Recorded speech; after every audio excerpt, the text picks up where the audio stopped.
मस्तकों के झुंड, आज जंग की घड़ी की तुम गुहार दो।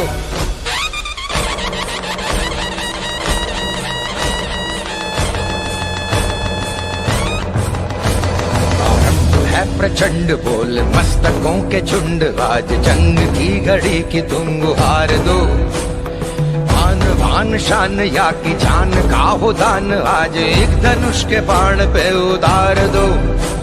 आरंभ है प्रचंड बोल मस्तकों के झुंड, आज जंग की घड़ी की तुम गुहार दो। आन बान शान या की जान का हो दान, आज एक धनुष के बाण पे उतार दो। आरंभ है प्रचंड।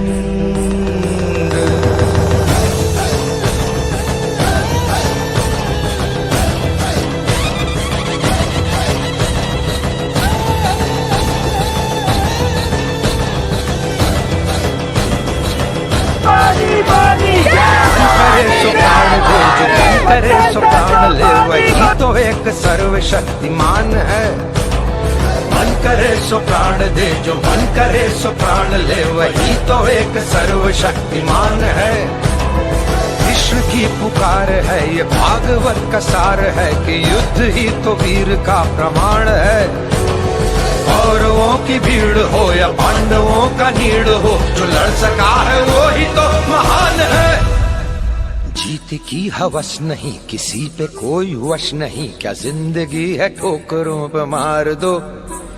मौत अंत है नहीं तो मौत से भी क्यों डरे, ये जाके आसमान में दहाड़ दो। आरंभ है प्रचंड बोले मस्तकों के झुंड, आज जंग की घड़ी की तुम गुहार दो। आन बान शान या की जान का हो दान, आज एक धनुष के बाण पे उतार दो। आरंभ है प्रचंड।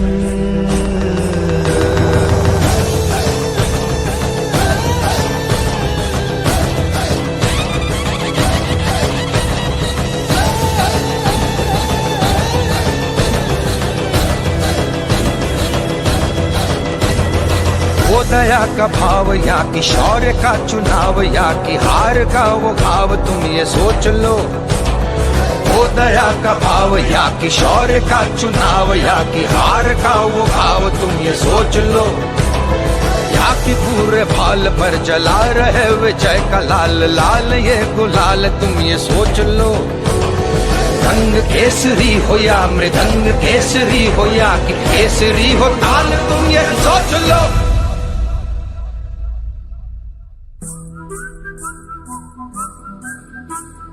जिस कवि की कल्पना में जिंदगी हो प्रेम गीत, उस कवि को आज तुम नकार दो। भीगती मसों में आज फूलती रगों में आज, आग की लपट का तुम बघार दो।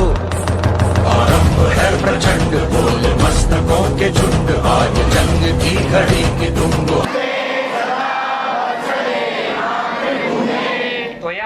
हिंदू भूमे सुखो वर्धितोहम, महामंगले पुण्य भूमे तदर्थे, भारत माता की जय। भारत माता की जय। हार दो आन बान शान या की जान का हो दान, आज एक धनुष के बाण पे उतार दो। आरंभ है प्रचंड।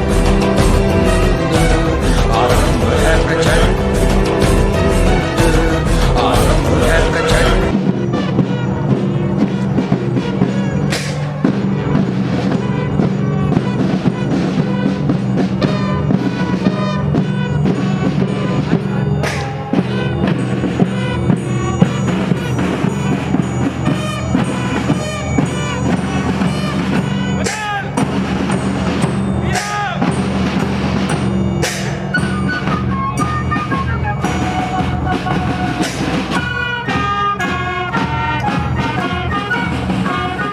सज्जनों, आज का जो शाखा सृजन का जो आयोजन किया गया है, यह बहुत ही अति सुंदर आयोजन देखने को मिल रहा है। एक लंबे अंतराल के बाद मुझे यह आयोजन देख के और शामिल होकर बड़ी प्रसन्नता हो रही है। संविधान के दायित्व में रहते हुए राष्ट्र की रक्षा करें।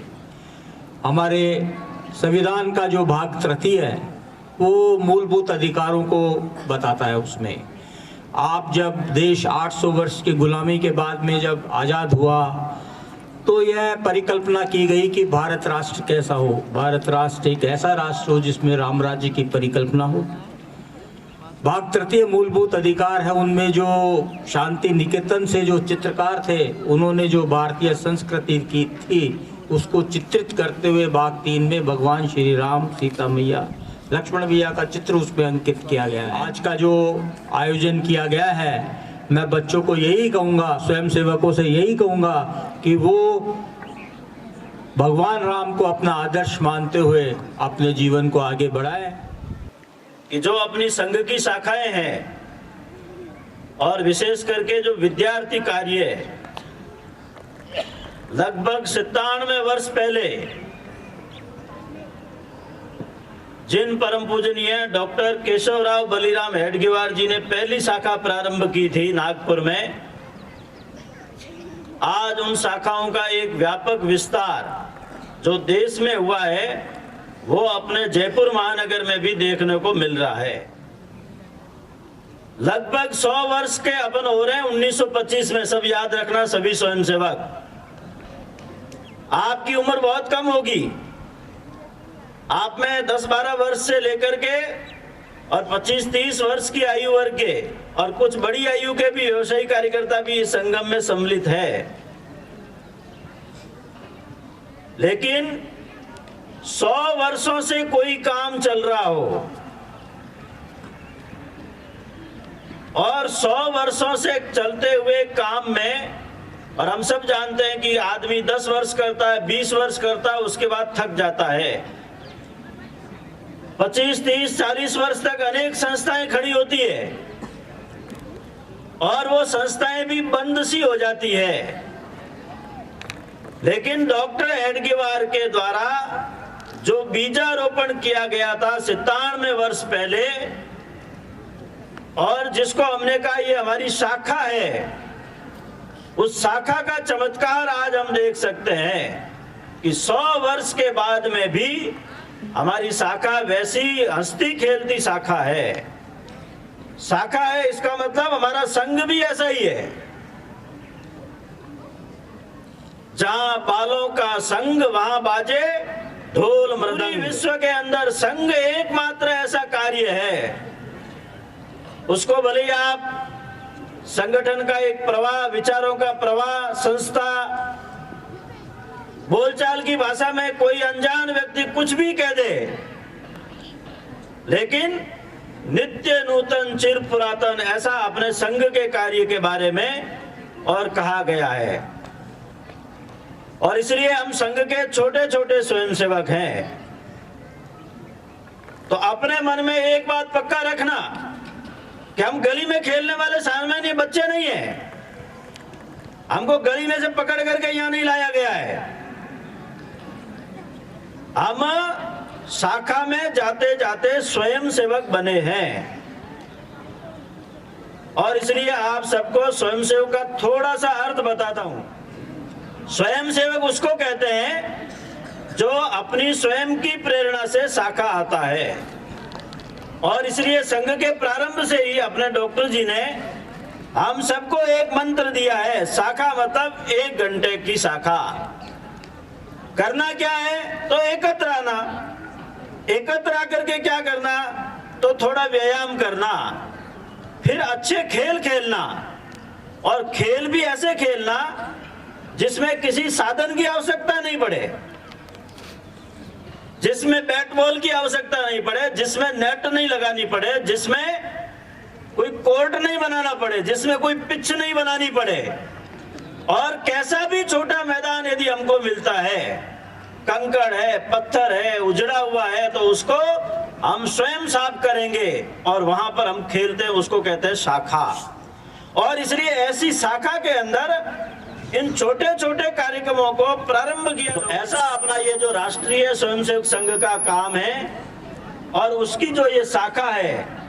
और अंत में केवल इतना ही कहूंगा, अपना ये संघ 2025 में 100 वर्ष का हो रहा है। बोलो कब हो रहा है? 2025 में संघ 100 वर्ष का हो रहा है, याद रखना इस बात को।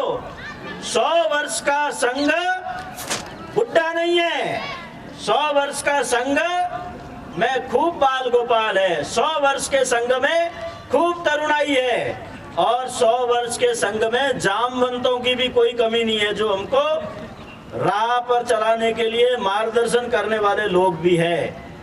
लेकिन हमने कभी भगवान राम और श्री कृष्ण का फोटो देखा, उसमें कहीं उनको देखा है क्या उनके सफेद बाल आ गए? तो राम और कृष्ण कभी बुजुर्ग नहीं हुए। उसी प्रकार राष्ट्रीय स्वयंसेवक संघ भी कभी बुढ़ा नहीं होने वाला है। जैसा मैंने कहा, ये नित्य नूतन चिर पुरातन रहेगा।